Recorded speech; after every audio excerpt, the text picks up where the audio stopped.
नमस्कार, top 50 shares में आपका स्वागत है। मैं हूं मनीष और अगले आधे घंटे में मैं आपको ऐसे 50 शेयर बताऊंगा जहां सबसे ज़्यादा हलचल देखने को मिले, और ये वो 50 शेयर होंगे जिसमें अगले 3 घंटों में सबसे ज़्यादा हलचल देखने को मिल सकती है। लेकिन एक सीरीज़ के पहले दिन देखें, खासतौर पे अगर सीरीज़ के पहले दिन बाजार में एक धीमापन देखने को मिल रहा है। छोटे मझोले शेयरों के मुकाबले जो है छोटे मझोले शेयरों में ज़्यादा तेज़ी है। दिग्गजों में जो है हम देख रहे हैं कि थोड़ी सी मुनाफा वसूली देखने को मिल रही है आज के दिन कहीं ना कहीं, और 8650 के ऊपर कहीं ना कहीं बाजार वापस से टिकने की कोशिश कर रहा है। एक समय इसके नीचे भी जाता हुआ दिखा, तो कहीं ना कहीं सीरीज़ की शुरुआत है। लेकिन कई सारे सेक्टर्स हैं, स्टॉक्स हैं जहां पे आज बहुत ज़्यादा हलचल देखने को मिली। ज़्यादा कीमत वाले शेयर में देखिए काफ़ी दिनों के बाद एक अच्छी तेज़ी देखने को मिली है। तो क्या इन शेयरों में आपके पास है पोर्टफोलियो में, तो आपको होल्ड करना चाहिए, तेज़ी और भी देखने को मिल सकती है। इसके अलावा खास सेगमेंट कुछ एक ऐसे शेयर आपको हम बताएंगे जिसमें आज के ट्रेड में जोरदार तेज़ी है और सामान्य तौर पर इन शेयरों पर चर्चा कम होती है। जुलाई में ऑटो बिक्री के आंकड़े आएंगे, उससे पहले ऑटो से स्टॉक्स में तेज़ी देखने को मिली है। क्या ये तेज़ी एक मौका है फिर शॉर्ट टर्म में कमाई करने का, इस पर बात करेंगे। इसके अलावा कुछ एक और सेक्टर्स देखिए, खासतौर पे एविएशन शेयर में तेज़ी देखने को मिल रही है। आज के ट्रेड में एडीए स्टॉक्स है वहाँ तेज़ी देखने को मिल रही है। हॉजरी शेयर, बैटरी शेयर, कम कंपनियां लिस्टेड हैं लेकिन आज एक अच्छा उछाल देखने को मिल रहा है। एविएशन स्टॉक्स में भी आज के ट्रेड में मजबूती देखने को मिली। उसके अलावा फार्मा, गोल्ड लोन, चीनी जैसे स्टॉक्स हैं जहां एक अच्छी तेज़ी देखने को मिले। तो इन तमाम शेयर आप सेक्टर पर चर्चा करेंगे और आपको बताने की कोशिश करेंगे कि आपके पोर्टफोलियो में तो आपको क्या करना चाहिए, इन शेयरों में निकलनी चाहिए या शॉर्ट टर्म में कमाई के कहाँ मौके मिल सकते हैं। लेकिन शुरुआत करते हैं कुछ एक ऐसे स्टॉक से जिसमें कि आज के ट्रेड में जोरदार तेज़ी है लेकिन उस पर चर्चा कम होता है। और इसमें पहला जो शेयर होगा कैप्री ग्लोबल होगा। देखिए जोरदार रैली देखने को मिला पिछले कुछ दिनों से, लगातार इस शेयर में हमने एक अच्छी मजबूती देखी है। इसके अलावा Uniforce Enterprises, Jayant Agro, Webco India, Arsiya Limited जैसे स्टॉक्स हैं जहां एक अच्छी मजबूती देखने को मिली। अलग अलग सेगमेंट से जुड़ी, अलग सेक्टर की ये तमाम कंपनियां हैं लेकिन आज एक अच्छी रैली देखने को मिल रही है, वॉल्यूम के साथ तेज़ी देखने को मिल रही है। आनंद राठी से आज हमारे पास साथ जो जानकार है चंदन तापड़िया हमारे साथ जुड़ चुके हैं, जिनसे जानने की कोशिश करते हैं कि इन शेयरों में क्या करना चाहिए। चंदन, गुड आफ्टरनून। हमने देखा कि आज कुछ एक ऐसे स्टॉक जो खासतौर पर Capri Global, Uniforce Enterprises, Jayant Agro जैसे स्टॉक्स में आज के ट्रेड में एक अच्छी मजबूती देखने को मिल रही है। क्या थोड़ी देर में चंदा हमारे साथ जुड़ेंगे। कुछ और स्टॉक्स देखिए जहां खरीदारी देखने को मिली। हॉजरी स्टॉक्स देखिए वहां एक अच्छी खरीदारी देखने को मिली। इसके अलावा बैटरी शेयर देखिए, 2 कंपनियां लिस्टेड है, एक्साइड और हमारा बैटरी, इन दोनों में आज के ट्रेड में एक अच्छी मजबूती देखने को मिल रही है।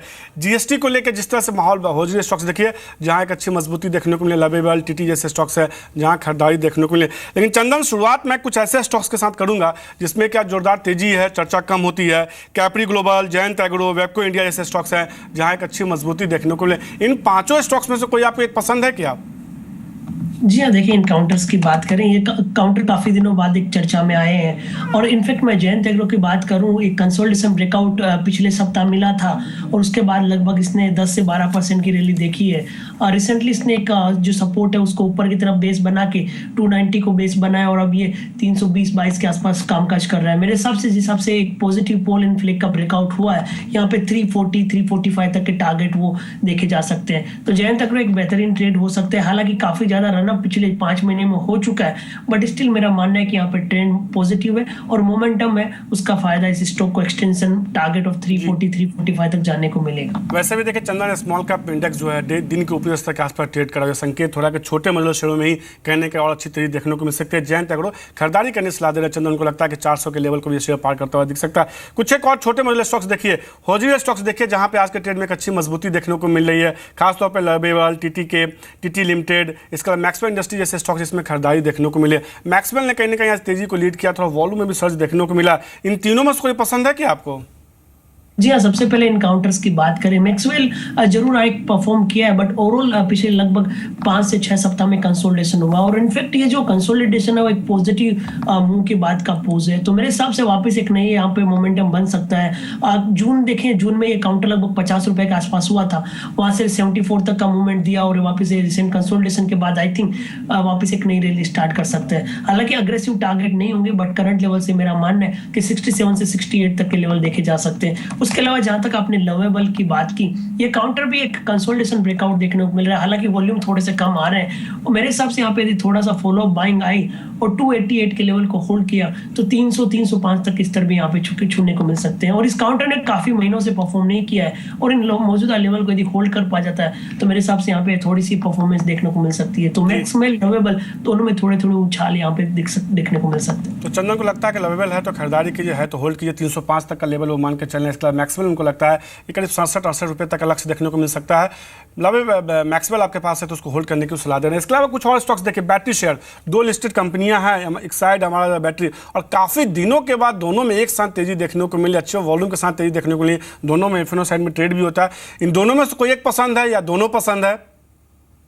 जी हाँ, यहाँ पे देखिए अमराजा बैटरी में हम अब यहाँ पे एक नया बाय रडार पे आ रहा है, जिस हिसाब से ये प्राइस पैटर्न बनाया हमने इंट्राडे ट्रेडिंग और पोजिशनल ट्रेडिंग के लिए भी स्टॉक रिकमेंड कर रहे हैं। स्टॉक में देखिए higher top higher bottom formation बन रहा है। इनफैक्ट यदि मैं पिछले महीने भर के लेवल देखूं तो 806 का बॉटम बनाने के बाद 834 का बॉटम बना, फिर 856 का बॉटम बना, और अब जिस हिसाब से 890 का बॉटम बन रहा है, लग रहा है 950 955 तक के मूवमेंट आने चाहिए। और ये जो आज का मूवमेंट आया है, पिछले 5-6 दिनों का कंसोलिडेशन ब्रेकआउट भी है। यहाँ पे रेजिस्टेंस ऊपर की तरफ शिफ्ट होते जा रहे हैं, सपोर्ट्स भी ऊपर की तरफ शिफ्ट होते जा रहे हैं। तो यहाँ पे लगभग 555 560 तक के मूवमेंट अमराजा बैटरी में देखे जा सकते हैं। उसके अलावा एक्साइड की भी यदि आप बात करते हो इस सेगमेंट में, तो उस स्टॉक में एक पिछले 5 महीने में अच्छी रैली आई है, बट पिछले 7-8 दिनों से कंसोलिडेशन मूवमेंट आ रहा है। मेरे हिसाब से 184 निकलेगा तभी यहाँ पे एक नई तेजी आएगी। तो अमराजा करंट लेवल से भी खरीद सकते हो, जबकि एक्साइड में थोड़ा सा कंसोलिडेशन ब्रेकआउट आए उसके बाद यहाँ पे चाल चलती हुई नजर आ सकती है। तो बैटरी में सीधे तौर पे मान के चल रहे हैं चंदन की एक्साइड 184 के ऊपर खरीदी है। हमारा बैटरी उनको लगता है कि मौजूदा लेवल से खरीदारी करके चल सकती है, एक अच्छी मजबूती देखने को मिल सकती है। हमने बैटरी शेयरों की बात की है, बैटरी का इस्तेमाल कहीं ना कहीं ऑटो कंपनियां भी करती है, तो कुछ एक ऑटो जैसे स्टॉक्स देखिए, वहाँ भी एक अच्छी तेजी देखने को मिली है।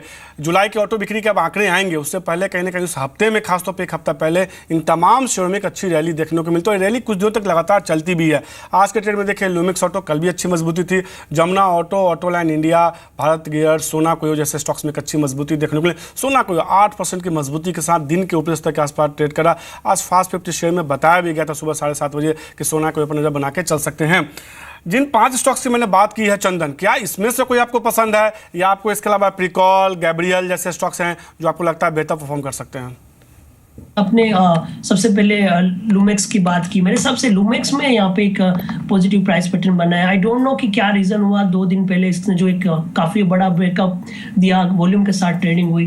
हालांकि वॉल्यूम थोड़े से कम है, बट प्राइस पैटर्न यहाँ पे बेहतर बन रहे हैं। यदि कोई पोजिशनल खरीदारी करता है तो लगभग 400 रुपए तक के लेवल यहाँ पे मिल सकते हैं। उसके अलावा आप यदि प्रीकॉल की बात करिए, स्टॉक काफी चर्चा में रहा है क्योंकि काफी ज्यादा परफॉर्म इस काउंटर में किया है। लगभग मैं इसका ईयरली चार्ट देखूं तो 37 से लेके 113 तक का एक ऑलरेडी मूवमेंट दिखा चुका है। हालांकि नई खरीदारी के लिए रिस्क रिवॉर्ड रेशियो फेवर नहीं करेगा, बट जिसके पास पोजीशन है उनको यही सलाह रहेगी कि 105 का आप ट्रेलिंग स्टॉप लॉस लगाइए।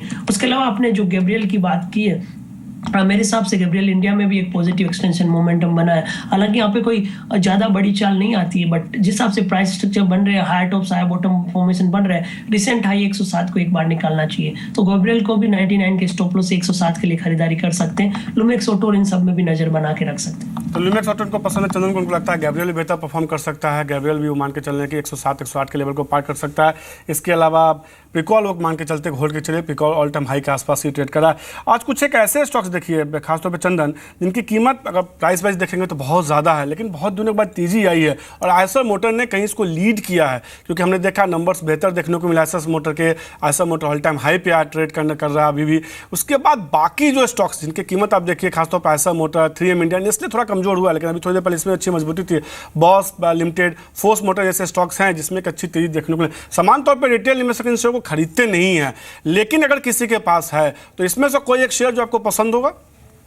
यहाँ पे आयशर और बोस दोनों काफी एक उम्दा प्रदर्शन देखने को मिल रहा है, और आयशर में जिस हिसाब से प्राइस पैटर्न बना है, हमें यहाँ पे काफी पॉजिटिव व्यू बन रहे हैं। इस स्टॉक ने एक 1 साइडेड मूव देखने को मिल रहा है, और इसका एनफील्ड है उसकी स्पीड से ये काउंटर बढ़ते हुए नजर आ रहे हैं। देखिए 15 दिन पहले 18,000 था, अभी लगभग 22,000 के आसपास है, और मेरे हिसाब से ये मोमेंटम और गति कैच कर सकता है। ओवरऑल यहाँ पे रिटेल ट्रेडर्स कम ट्रेड करते हैं क्योंकि वैल्यू ज्यादा है, बट मेरे हिसाब से जो भी जिनके पास पोजिशन होल्ड है उनको रखनी चाहिए। लगभग 26,000 27,000 तक के स्तर भी इस स्टॉक में देखने को मिल सकते हैं। तो मेरे हिसाब से यदि कोई इन्वेस्टमेंट व्यू भी ले या फिर ट्रेडिंग व्यू भी ले तो इस काउंटर में बने रहने की सलाह रहेगी। वहीं बोस की बात करें, एक रिसेंटली एक नया ब्रेकआउट दिया है, हालांकि इसमें बाय ऑन डिक्लाइन की सलाह रहेगी। यदि काउंटर लगभग 23,500 24,000 के आसपास आता है तो 26,500 के टारगेट के लिए जरूर इसमें ट्रेड किया जा सकता है। तो आयशर मोटर और बॉस दोनों चीज़ों को पसंद है, उनको लगता है दोनों शेयरों में अभी और अच्छी तेजी देखने को मिल सकती है। और आयशर मोटर का हमने देखा नतीजे काफ़ी बेहतर देखने को मिले, उसके बाद से लगातार तेजी देखने को मिली। लेकिन एक सेक्टर है जो लगातार पिछले 2-3 दिनों से बज हो रहा है, लॉजिस्टिक स्टॉक्स। जिस तरह से जीएसटी को लेकर अब बातें बहुत हद तक साफ हो गई है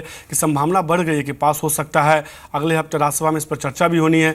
गति जैसे स्टॉक्स देखे अच्छी मजबूती, Patel integrated flat to negative कारोबार करा, VRL, इसका ऑल कार्गो लॉजिस्टिक्स में अच्छी तेजी है। स्नोमैन लॉजिस्टिक्स में देखिए वहाँ एक अच्छी तेजी देखने को मिल रही है। मेरे साथ अब मेरे सहयोगी आलोक जुड़ चुके हैं। आलोक, हाँ ना के बीच में अब ये संकेत आ रहे हैं कि लगता है जीएसटी बिल को लेके जो है मामला काफ़ी हद तक बन जाएगा। अब तो समय भी तय हो रहे हैं कि इतने देर तक राज्यसभा में चर्चा होगा। जब तक अब तक हम देखते थे कि मुद्दा जैसे ही राज्यसभा में आता था हंगामा होता था। क्या अपडेट है पूरा? देखिए, अब 5 घंटे का समय जीएसटी के लिए एलोकेट पहले से हो चुका है। अब ये संकेत आ रहे हैं कि अगले हफ्ते जीएसटी बिल लिस्ट हो सकता है, लेकिन ये कब होगा ये सरकार को तय करना होगा। सरकार सोमवार के दिन बैठक करके जो विपक्षी पार्टी हैं उनसे बातचीत करेगी और वित्त मंत्रालय की तरफ से जिसका बिल है उसके हिसाब से इसको देखना पड़ेगा कि किस तारीख को मंगलवार या आगे उसके लिस्ट होना है। जाहिर सी बात है कि सरकार कहीं ना कहीं इस बात को लेकर कंसेंसस पे पहुंची है कि कांग्रेस भी इस बिल को समर्थन दे सकती है। इसी लिहाज से जो ये बिल अगले हफ्ते लिस्ट करने की बात की गई है, क्योंकि कल बीएससी की जो बैठक हुई थी उसमें इस बात पर बिल्कुल चर्चा नहीं हुई थी कि अगले हफ्ते इसे लिस्ट करना है। वहां पर ये बात कही जा रही थी कि अभी और इस पर चर्चा होगी। तो जाहिर सी बात है आज सुबह भी बैठकों का दौर चल रहा था और इसके आगे भी बैठकों का दौर चलेगा और सरकार को तय करना है कि डेट और समय क्या हो। लेकिन अगले हफ्ते जहां तक सरकार का इरादा है, इसीलिए उसने अगले हफ्ते के लिए जीएसटी को राज्यसभा के लिए लिस्ट करवाया है। जी, तो कहीं ना कहीं जीएसटी बिल पे जो है राज्यसभा में अगले हफ्ते चर्चा होगी। करीब 5 घंटे की चर्चा की तय की गई है। क्या कुछ ये बातें निकल के आई हैं? क्या सरकार की तरफ से कुछ आपको पता चला है किस मुद्दे पे जो है खासतौर पे, या कौन सा ऐसे पैमाने जिसके आधार पर अब सरकार और कांग्रेस के बीच में सहमति की जो है गुंजाइश बढ़ी है? देखिए, कांग्रेस इस बात को लेकर कहीं ना कहीं टोन डाउन है कि जो कैप है वो कॉन्स्टिट्यूशनल अमेंडमेंट बिल के तहत होना चाहिए, क्योंकि तमाम जितने राज्य हैं, कांग्रेस शासित जो राज्य हैं, उन्होंने भी यही कहा है कि कैप को नहीं डालना चाहिए। किसी भी जीएसटी रेट को कैप करके कॉन्स्टिट्यूशनल अमेंडमेंट बिल में डालना प्रैक्टिकल नहीं होगा। राज्यों के लिए भी दिक्कत होगी, केंद्र के लिए भी दिक्कत होगी अगर इसको रेट बदलना है तो। कांग्रेस कहीं ना कहीं इस बात को लेकर मान चुकी है। तो अब कुल मिलाकर मामला जो बचता है वो है जीएसटी रेट। तो जीएसटी रेट के लिए सरकार पहले ही से ये कह रही है कि जीएसटी रेट कितना होगा ये तय करना जीएसटी काउंसिल का काम है। तो जीएसटी काउंसिल जब फॉर्म होगी, ये जब पूरा राज्यों के साथ और केंद्र के साथ जो जीएसटी काउंसिल बननी है वो फॉर्म हो जाएगी, तो वहां पर तय होगा कि जीएसटी रेट क्या हो। तो जहां तक कैप का मसला है, कांग्रेस इसको लेकर नरमी दिखा चुकी है। कल भी जहां तक मेरे कुछ कांग्रेसी नेताओं से बात हो रही थी तो कह रहे थे कि ठीक है, कैप अगर कॉन्स्टिट्यूशनल अमेंडमेंट बिल में सरकार नहीं डालना चाहती है तो कोई दिक्कत नहीं है, लेकिन जीएसटी रेट ऐसा नहीं होना चाहिए कि जिससे लोगों को ज़्यादा तकलीफ हो और राज्यों के राजस्व का भी नुकसान हो। शुक्रिया आलोक।